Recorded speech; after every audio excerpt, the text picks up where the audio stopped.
عاقبة للمتقين والصلاة والسلام على خير خلقه وآله وأصحابه أجمعين.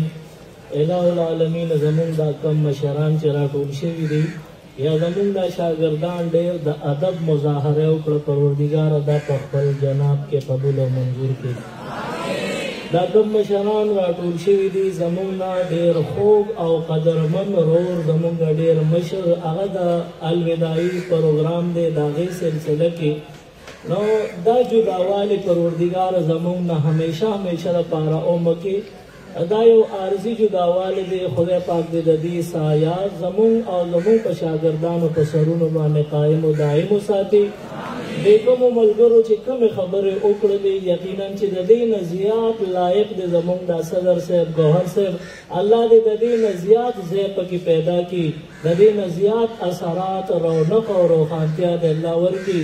زمونږ د مشرانو باندې دې الله پاک برکات کېښودلي کړي او داسې زمونږ دا مشران دا به زمونږ په ځای ودرېږي. نو خدای دې دغه اثر وجاهت زمونږ په دې بچو کې راوستلی کړي. او څومره مشران دي څومره کشران دي، هر یو مشر او کشر په زړه کې ډېر حاجتونه مرادونه لري. پروردګاره نن مونږ دا مات کچکولونه تا ته درمخکې کړي دي او ستا په جناب کې تا ته ولاړ یو سائلین یو سوال کوو زمونږ ټول حاجتونه د خپلو غیبي خزانو نه ترسره کړي. ډېر داسې ملګري به چې د هغې به مشکلات یې پروردګاره مشکلات یې ختم کړي. زمونږ ډېر استادان داسې وی چې د هغې به خپل څه داسې اهم مصروفیات دي د هغې د وجې پریشانه وی، الله هغه ټولې پریشانۍ ختمې کړي. د ادارې دپاره د کامیابۍ او د سر لوړی دعا کې الله دا کامیاب و کامران کړي. دا بچی د دې سکول رونق دی، الله دا رونق کله هم په دې خزان رامولې.